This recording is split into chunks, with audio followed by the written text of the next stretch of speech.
And our reading this morning is from Romans chapter 7, verses 15 through 20. I do not understand my own actions, for I do not do what I want, but I do the very thing I hate. Now, if I do what I do not want, I agree that the law is good. But in fact, it's no longer I who do it, but sin that dwells within me. For I know that the good does not dwell within me, that is in my flesh. For the desire to do the good lies close at hand, but not the ability. For I do not do the good that I want, but the evil I do not want is what I do. Now if I do what I do not want, it is no longer I who do it, but sin that dwells within me. This is the word of the Lord.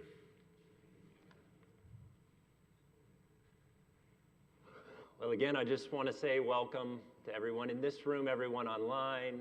It's a joy to be together as we start, as Matt said, a new series over the next 12 weeks, looking at Alcoholics Anonymous and the 12 steps that they've outlined in that wisdom tradition for the transformation of lives. Some of you might wonder, why are we talking about AA in the church? Thanks for being honest in that. The answer is that AA started in the church. It started as a discipleship program, and it's time in 2026 for the church to take it back, to learn from it, to grow from it, to take the best fruits of its practices and apply them to our own spiritual journeys. When Bill W. and Dr. Bob founded AA, it came out of a church gathering that was called the Oxford Group, whose commitment was to peace, reconciliation, and personal spiritual transformation.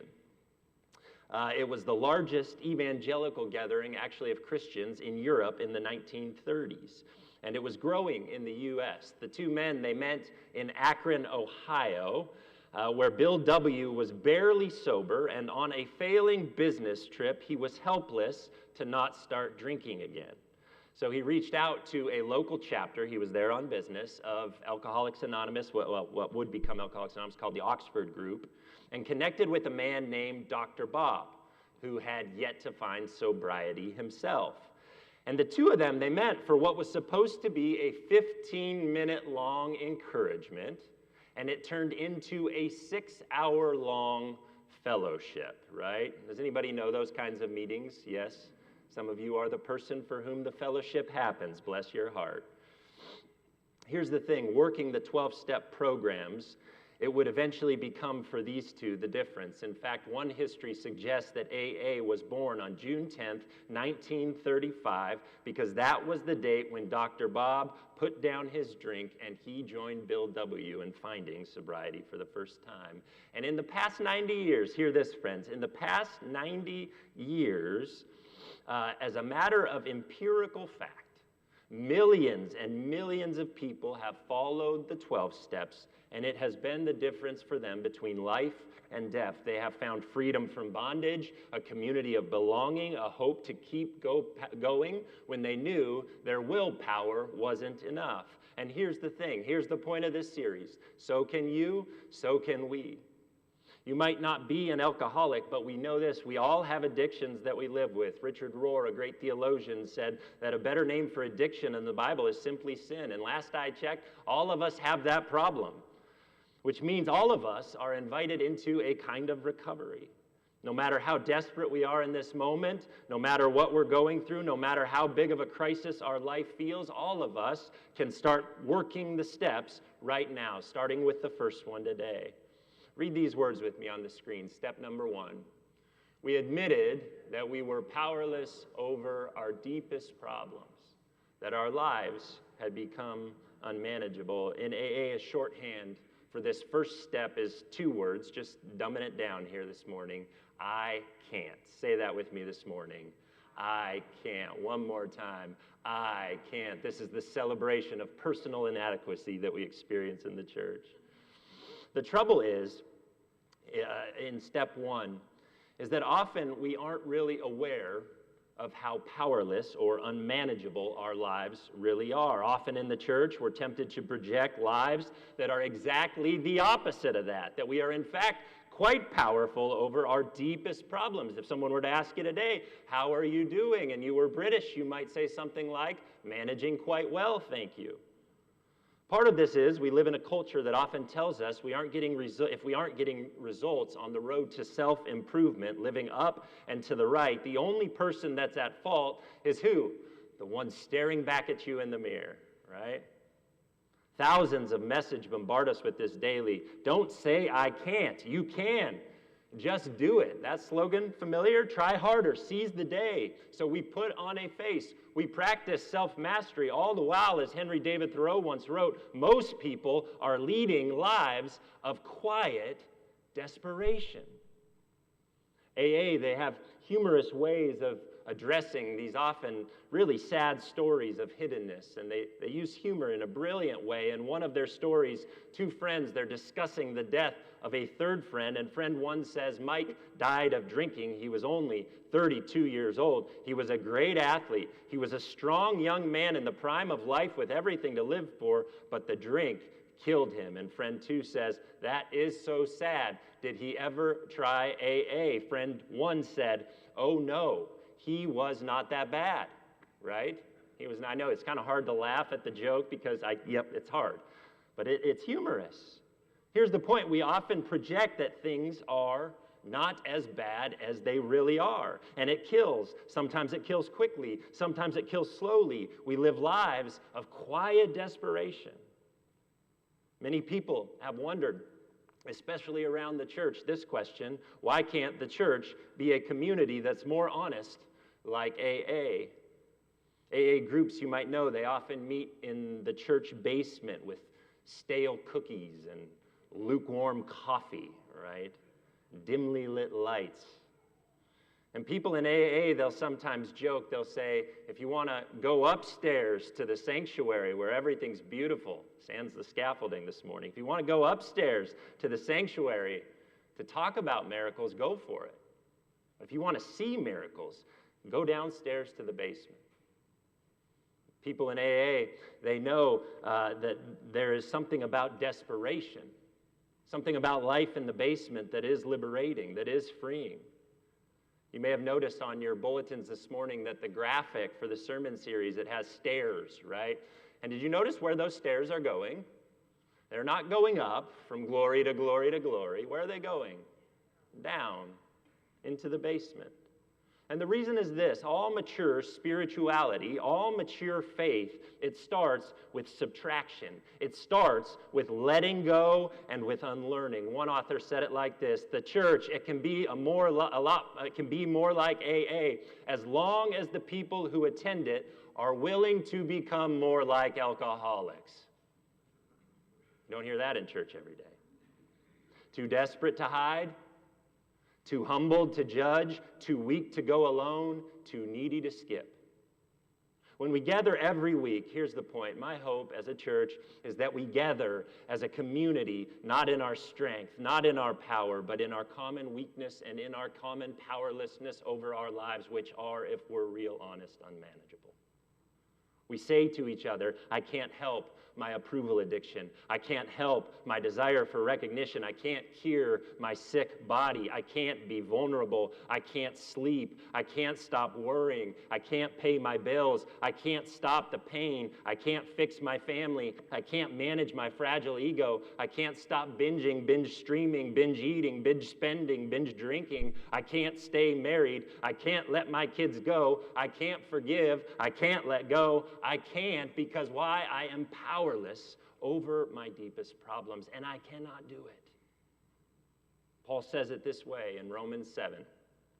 I can't do the good I want to do, but the evil I do not want is what I do.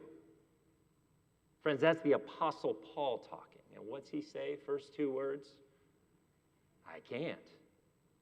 We can miss how astonishing these words would have been to a culture like Rome, where the church was that he was writing them to.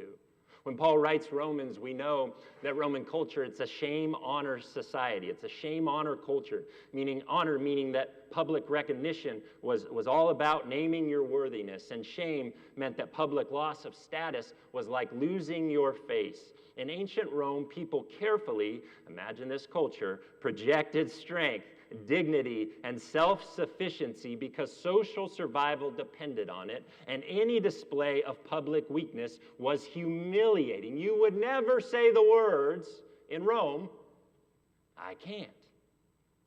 Until now, Paul says. This is the doorway to real transformation and growth in your life. The church is unlike any other community in this way. It was invented not as a community of holy people getting holier, but a community of people that were coping with the fact that they could not do it. Blaise Pascal once said that Christianity is essentially a confession of irreparable human infirmity. I remember watching Lou and Charlie be born and thinking, these children, they're utterly reliant on me, right? Like the simplest things. You have to hold a newborn baby a certain way. You have to hold their neck up, right, for them to survive. There is nothing that a newborn child can do on their own power. I remember watching my grandpa die. Each passing day, he became more utterly reliant on someone else to do what he could not do for himself, to change him, to clothe him, to bathe him, to feed him, to get him up and go to the bathroom. He did none of it by his own power, but in between life on the one hand, new life on the one hand, and death on the other, we live, friends, in a culture that perpetually is selling the myth that we can do what? Everything on our willpower. Master your existence. We love self-help, cold plunges, right? Influencers, matcha lattes, anything with turmeric these days. It's a gold mine. Quick fixes, easy cures, Target, it's selling all of it, right? The irony is that if any of this self-help stuff worked, it wouldn't be a $6 trillion industry and growing by the minute.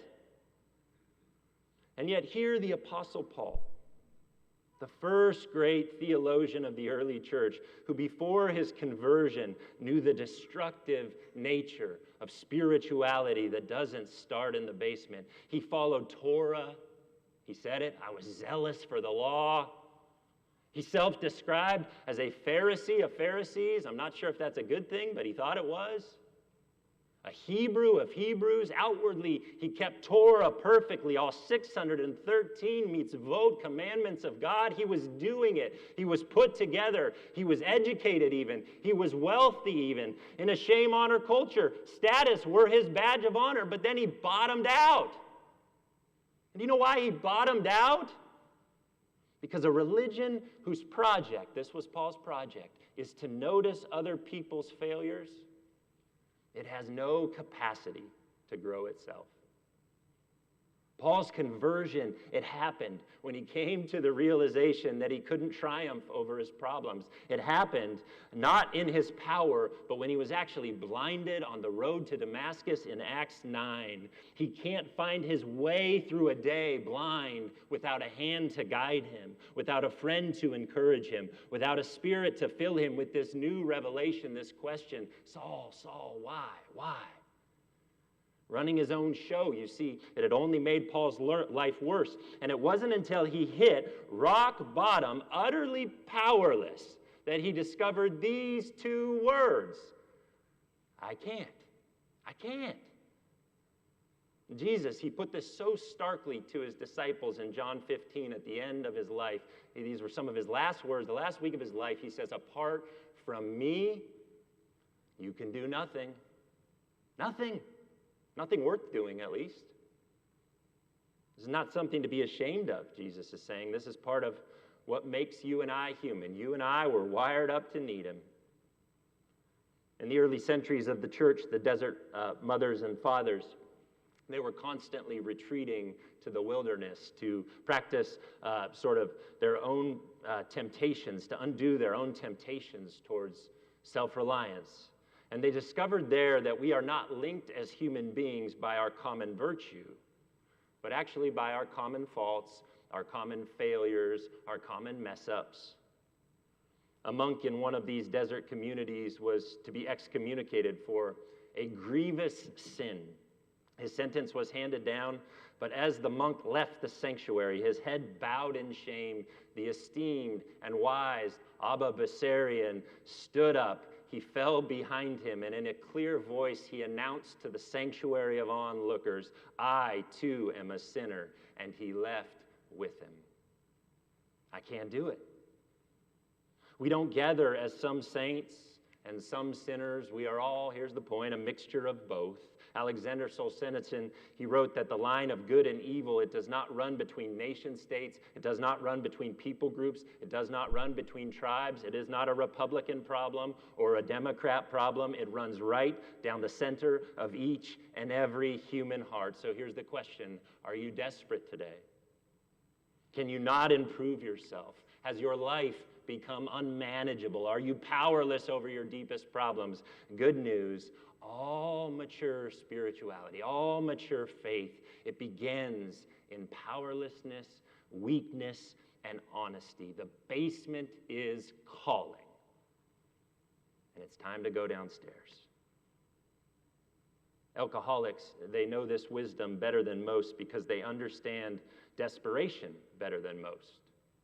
There is a spiritual power that is waiting to flow into your life, but it cannot flow if you hide from the truth, if you run from honesty, if you bury the pain. I think of Ananias and Sapphira in the early church in Acts 5. In seminary, my best friend was actually assigned Acts 5 and the story of Ananias and Sapphira as his main exegesis paper, right? The final thing that we had to write, and 70% of our grade. I remember our professor, Dr. Rowe, looked at Josh and said to Josh, congrats, bud, you just received what is absolutely the hardest text in the New Testament to understand, right? Now, Josh and I were highly competitive with each other, right? It's the problem of our friendship. We talk about it openly. And so we would be out on the racquetball court, and, you know, we're both pastors now, but if you would have watched us play racquetball together in seminary, you would have both thought these two are not called to the cloth, right? Now that I think about it, I'm not sure I'm called to the cloth either, but you get the point. I remember that day, I walked out of that Acts class, and I looked over at Josh, and I gave him a little wink, and I said, good luck, buddy. You may remember that Ananias and Sapphira in the early church, they lied to Peter and to God. They withheld a part of their sale of their home from the common purse, and they end up dropping dead, right, in the story. If not literally, then figuratively. As if to say, here's the point of that, there is a kind of self-deception that is a spiritual death.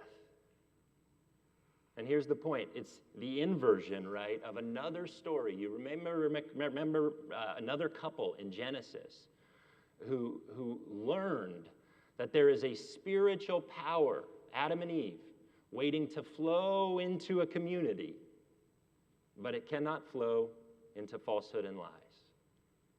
It can only flow, step one, when you say two honest words. What are those words? I can't. What are those words? I can't. There's great freedom in these words. Ernest Kurtz, who wrote the definitive history on AA, titled the book, Not God, because he said, this is one of the key revelations of Alcoholics Anonymous. There is a God, and I am not God. Page 62 of AA's book, it says, first of all, we had to quit playing God. In the book, Kurtz talks about how desperation, it can actually be a gift because it's a pathway back to God. He made an acronym for God, G-O-D, God of Desperation. One student of Alcoholics Anonymous said, the problem with many religions and churches today, why they bear little fruit in their shared life, why their shared life doesn't lead to transformation, is that they usually have a wimpy first step, a wimpy step one. And they say if you have a wimpy step one, do you know what happens in steps 2 through 12? They're ineffective, right? The reason why, Richard Rohr says, is that the first step of the 12 steps is actually the hardest step to take. It's the most denied and the most avoided because it's the costliest. I'd argue it's also the most important step for that reason. Rohr writes, no one likes to die to who they think they are. And if they don't die, the whole process, it never takes off. It's why when you watch Jesus' life, right, his points of most intimate connection were almost always with people who knew what? The deepest kind of desperation in their lives.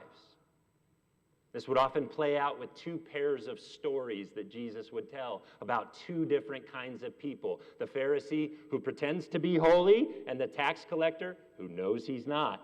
The oldest brother who says to his father, I have never disobeyed your commands, and the prodigal son who comes home in admission that he squandered everything in the far country. A Pharisee who stands up for worship and praise in the temple. God, I thank you that I am not like these other people, thieves and rogues and adulterers, or even this tax collector. I imagine he points in the moment. And the tax collector who stands in the back, beats his breast, won't even look up to heaven and prays this prayer, God, be merciful on me, a sinner. In AA, they like to say this, the worse your story, the warmer your welcome, right? The warmer your welcome. And as a matter of historical fact, they got that idea from the life of a man named Jesus, whose hospitality was always meeting hurting people, meeting desperate people, meeting broken people who knew how stuck they were apart from God. It's always this story.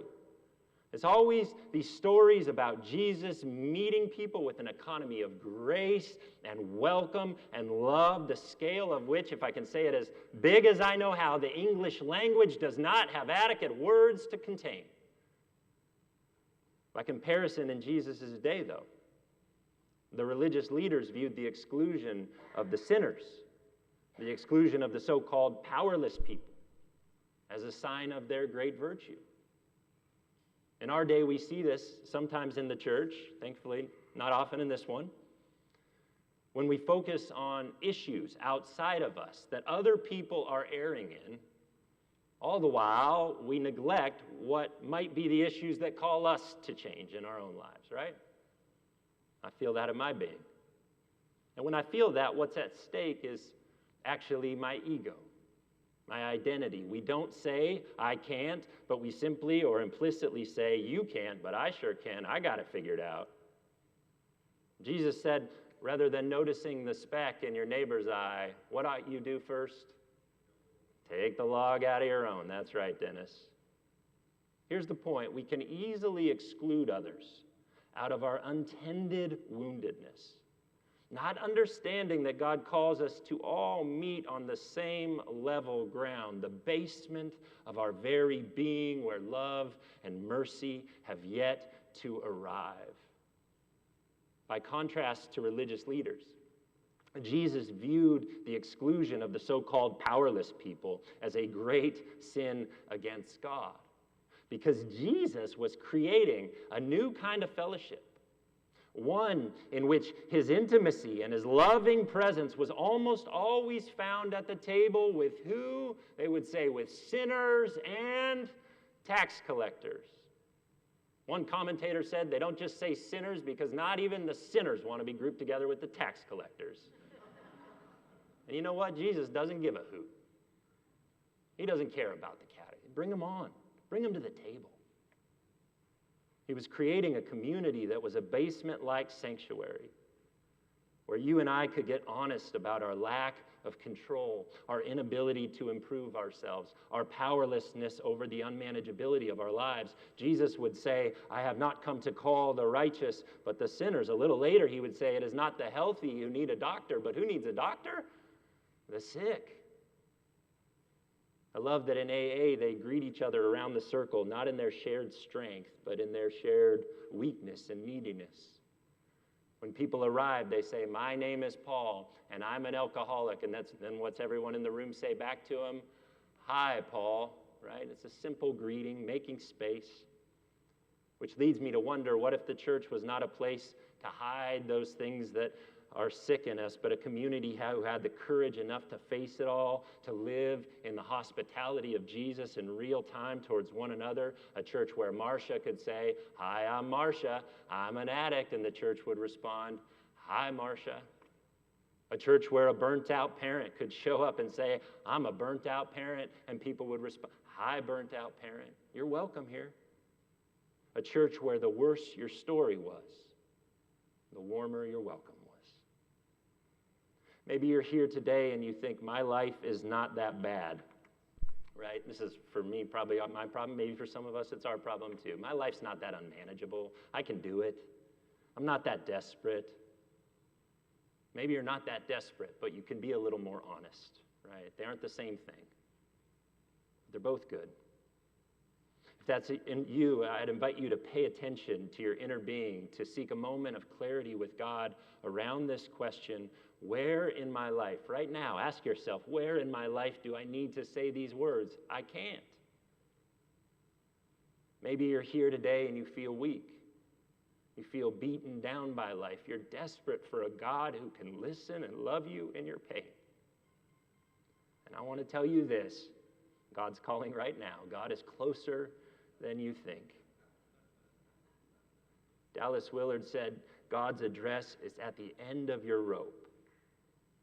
And if that's you, you can take one step today. You, as Matt said in his prayer, you can come out of hiding. You can join a community who is bound together by many words, words of love and affirmation and encouragement, but also two of our most honest and profound words: I can't. And far from being a wimpy first step, do you know these words are the gateway, the doorway to intimacy with a God who always delights in your honesty, whatever it may be. The Jewish Hasidim, they love the story of three young boys who went out to smoke a pack of cigarettes on the Sabbath, right? So they sneak off, and the Hasidim catches wind of this, and they go after them. They're going to find them, and they're going to flog them. They're going to punish them, right? The first boy, he says, I forgot it was the Sabbath, right? The second boy says, I forgot too. I forgot that you can't smoke on the Sabbath. The third boy says, I forgot. And the Hasidim say to him, what did you forget? He said, I forgot to lock the barn door. See, what happens when we admit the truth is that we can know in ourselves the compassion of God more profoundly. And then from that cultivated self-compassion that we receive from God, we can extend and live compassionately towards other people. Wesley called this idea prevenient grace, grace that exceeds and precedes our transformation. When we hide from the truth about who we are, how incapable we are to fix our lives, we live as a false self before God and others. And here's the thing about a false self: it's not real, right? It's not real. But there is a God, and I am not God. In the 1950s, there was a British psychoanalyst, David Winnicott, who wrote a book. And he said in this book, there is a false self, and it is a self constructed as a socially acceptable version of who we are that protects our true, more vulnerable, and authentic self. I like to say, if you aren't sure what the false self looks like today, you just got to go get on Instagram, right? Where vacationing is a competitive sport, we might say, right? If you don't have social media, I'll also say we're happy for your sobriety, right? Congrats. The great spiritual writer Thomas Merton said the false self, it's a self that's constructed through achievement, through status, through approval, through image control, all things I should just be nodding my head to. We might say this: more likes, more hearts, more retweets, that's all affirming something in me that might be like the false self. Merton also said this: my false self is the one who wants to exist outside the reach of God's will and God's love, outside of reality and outside of life. I was thinking this week how I spend a lot of my day worried about what other people think of me. I was writing this sermon, and I was just imagining all of your faces looking back at me, and I was thinking, I hope they receive these words. I don't want them to reject these words. And do you know what was at stake for me if you did? That you'd be rejecting me. I don't want to worry about how you all perceive me, but I do. And not just you, I curate a life that looks mostly good on the outside. Tidy, good family, all the things, right? Except for my hair these days, as some of you have reminded me. I project a life that's capable of collecting praise and that's insulated from any potential for crippling critique. But much of that, here's the point, is about a false self, the me I want others to see, but not the real me, the me that I really am. Inwardly, if I were to be honest with you, on many days I would say these words, I'm a hot mess, right? I'm insecure. I worry too much. I trust too little. Matt actually told me jokingly this week, he said, don't be too vulnerable with them, Mark. You don't want to lose your job. And I said, I'm going to give it a try anyway. Somewhere deep in the basement of my being, I feel almost daily this struggle to be gracious to myself, gentle to myself. Self-compassion will be a long project, one I will take to my grave. On many days, I feel inadequate as a pastor, and so I work harder, and I can't turn it off, and I get addicted to the work. I seek after a kind of perfection that I will never find in the hopes, here's the point, in the hopes that one day, just maybe, I will do enough to be proven worthy of love, right? Worthy of love. And I share this with you, not because I want your pity, and I certainly don't need more praise. I share this to say that precisely in my naming the truth and accepting that I can't fix myself, somewhere in that pandering part of the basement of my being, I know a God who looks at me in a new way with utter tenderness, utter compassion, utter delight, and the severest kind of mercy and love that has always been in mine in Christ. But hear ye this, it's a love that can only reach the real self that I am and not the false self that I project. I can do nothing apart from Jesus. I can't. Here's the remarkable thing, friends. When I say I can't, it's far more honest, and it's also the way that the deepest bonds and friendships and fellowships and churches are formed over time. The first of the 12 steps, you may have noticed, it doesn't say I admitted. What's it say? It says we admitted. We is the better word. In AA, they like to say I get drunk, but we get sober. Ebby T., she was a desperate alcoholic, and she said these words about Bill W. The thing that kept me sober until I got a grip on honesty was the love that was in the room of Alcoholics Anonymous. I made some friends for the first time in my life. They were real friends that cared, even when I was broke and feeling desperate. Friendship, it's a kind of fellowship that I have never known. Because here's the truth about all of us. I believe this to be true. The deepest intimacy for you and me, it's not known when I share what's on my resume to try to get the job. It's what I share that I left off my resume when I'm trying to lose the job, Matt. This is the rebellion of the Church of Jesus Christ.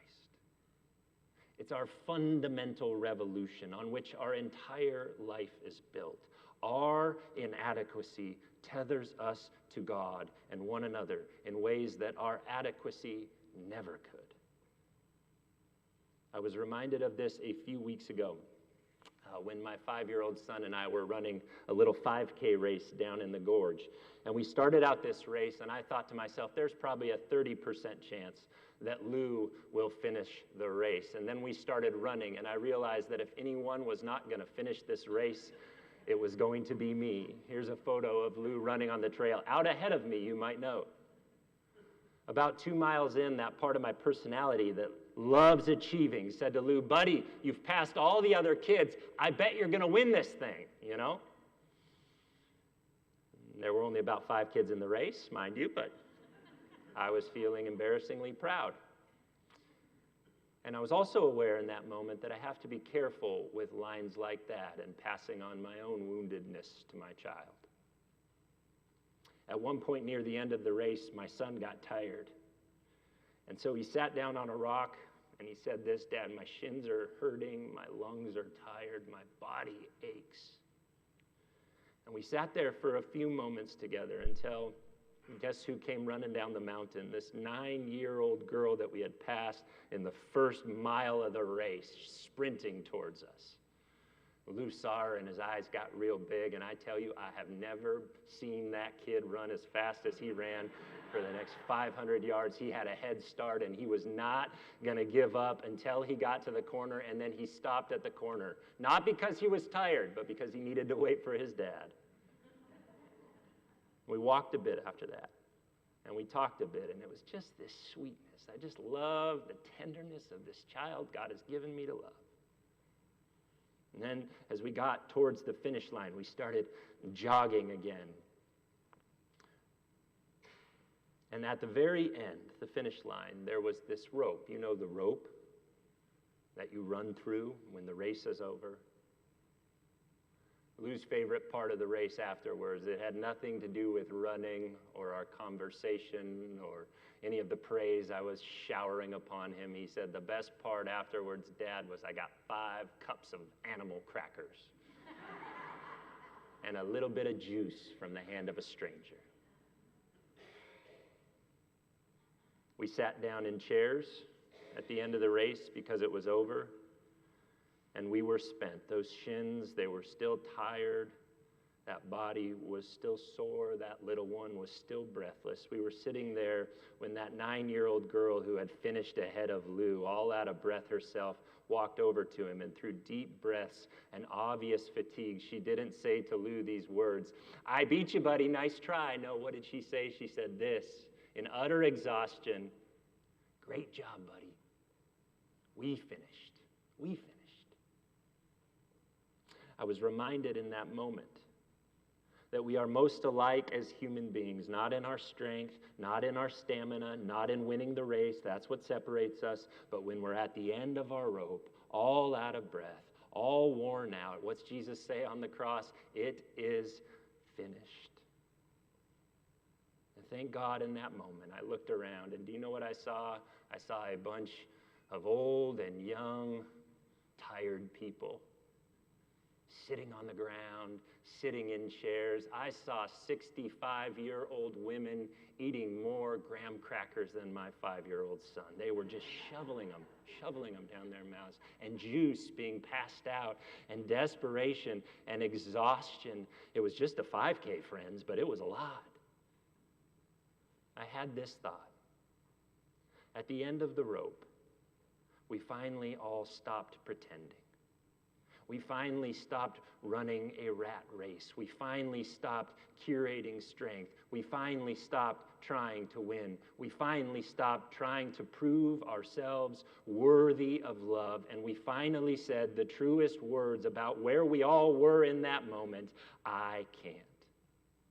And rather than that disqualifying anyone, that became the actual bond that bound us together in that moment in God's tender love and incomprehensible mercy, the likes of which, I might add, you won't find for sale at Target. So that's step 1. What are the 2 words? Say them with me one more time. I can't. One more time. I can't. There's power waiting to flow, friends. But it flows down in the basement, which is calling. And the question is, in this series, will you have courage to go downstairs and know this as you do, God is closer than you think. Let's pray.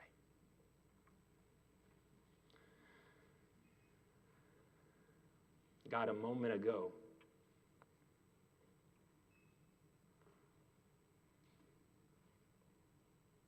we all said 2 words that are far from a wimpy first step. We said, I can't. We may have come here today thinking that those words were non-optional words in a put-together place like a Sunday gathering called church. But we leave here, I hope today, God, knowing that those words are utterly essential.